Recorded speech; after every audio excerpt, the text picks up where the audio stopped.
E aí, pessoal, voltando então com a Lei 9784, e agora dois artigos iniciais aqui importantes, não são difíceis, mas é importante a gente fazer a análise do texto da lei, porque são questões que surgem de questão copia e cola.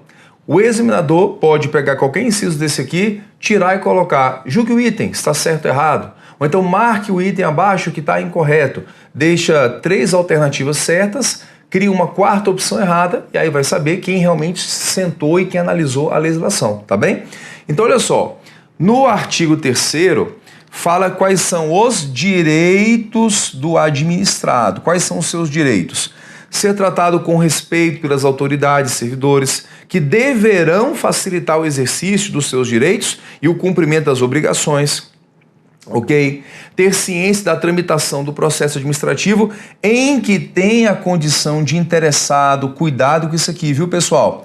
Porque quais processos ele tem que ter ciência da tramitação?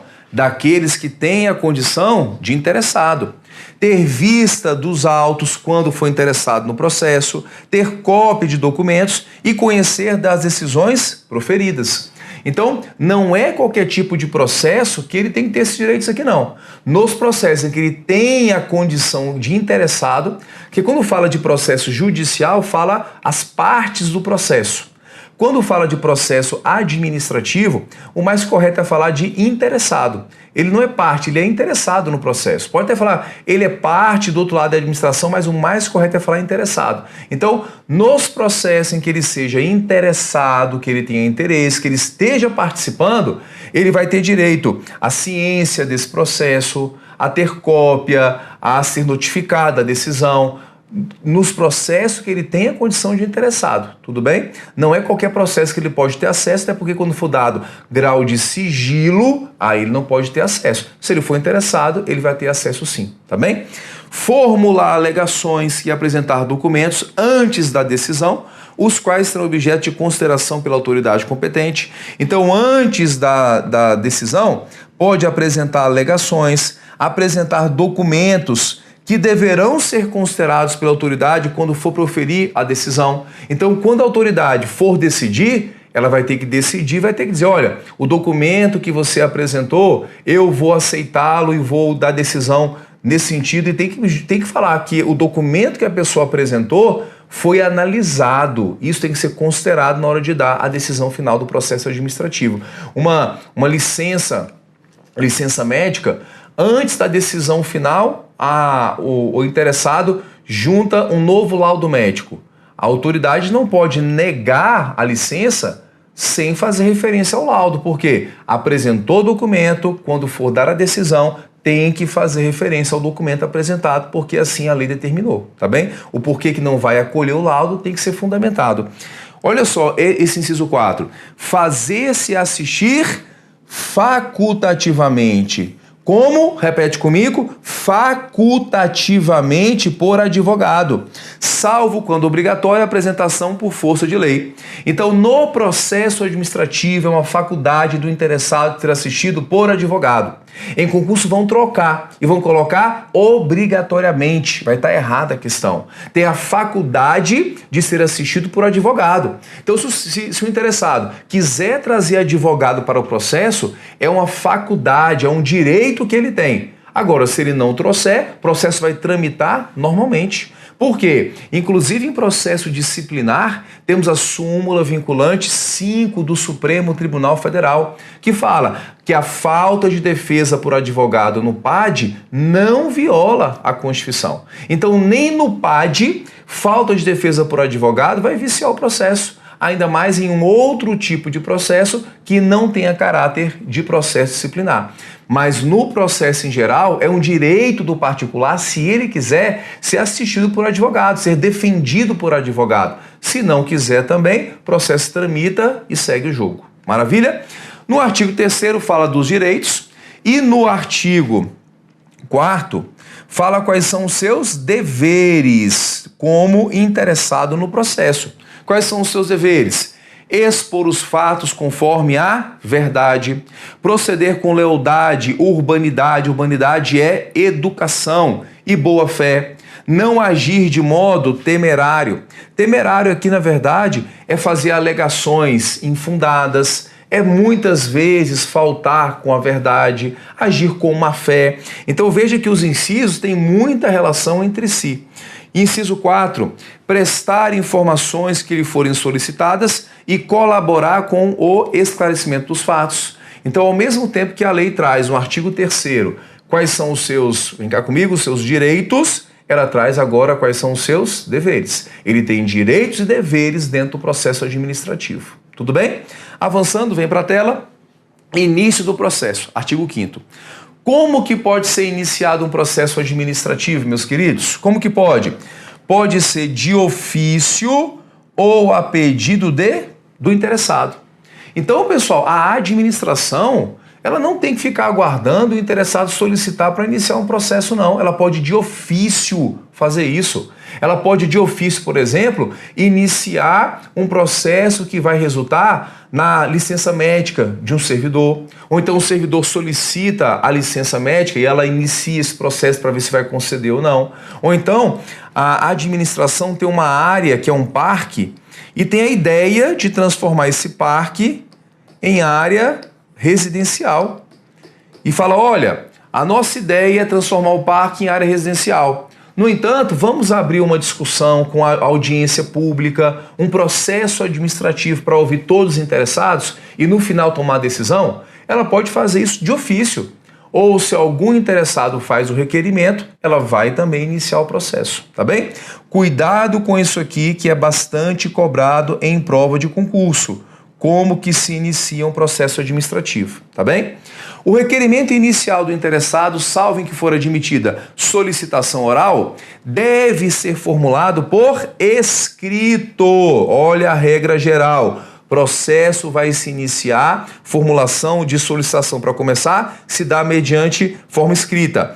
E deve conter os seguintes dados: o órgão, autoridade a que se dirige o seu requerimento, identificação do interessado que faz o requerimento ou de quem é o seu representante, domicílio do requerente ou local que ele pode receber as comunicações desse processo.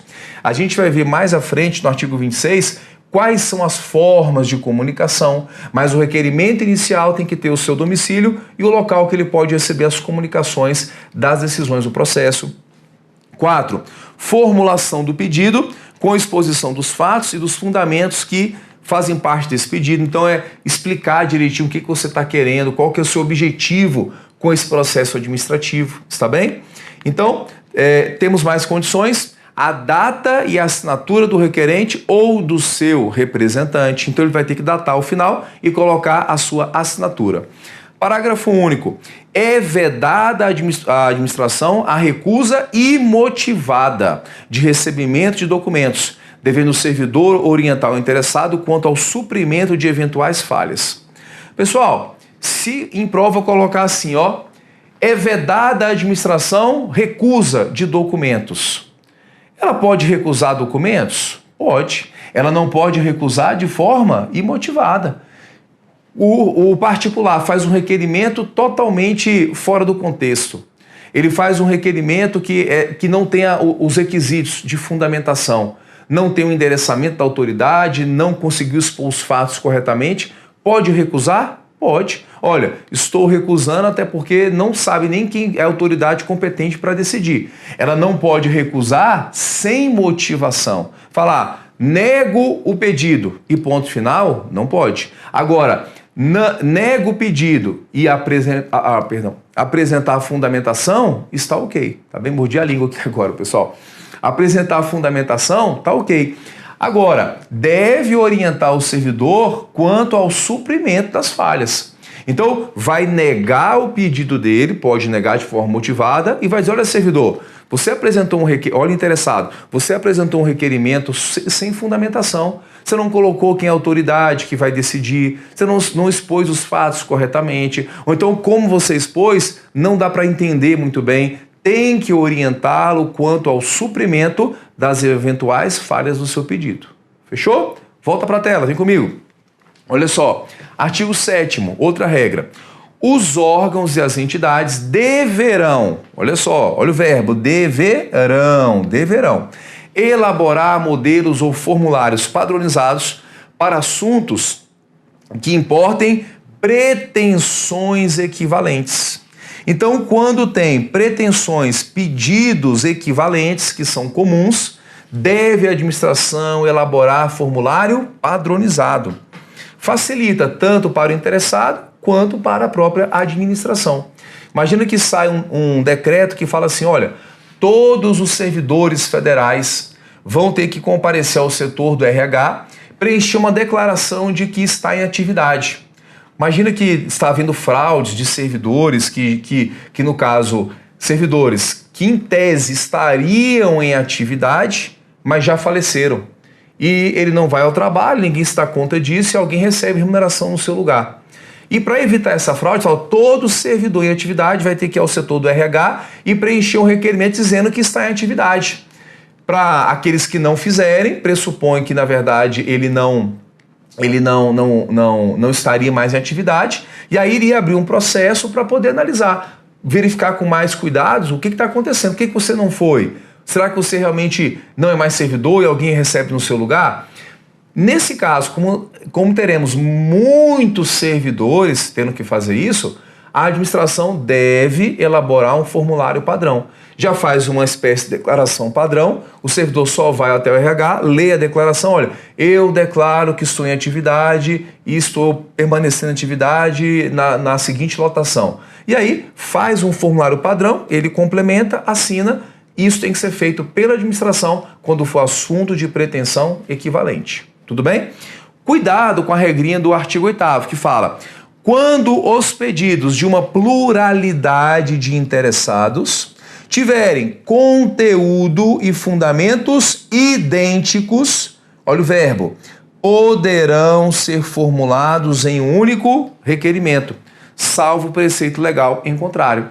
Então, se eu tenho vários interessados que têm o mesmo caso a ser tratado, eles podem fazer a solicitação em um único requerimento. Imagina que eu tenho uma repartição pública que está faltando ar-condicionado, está muito quente, e eles são 50 servidores.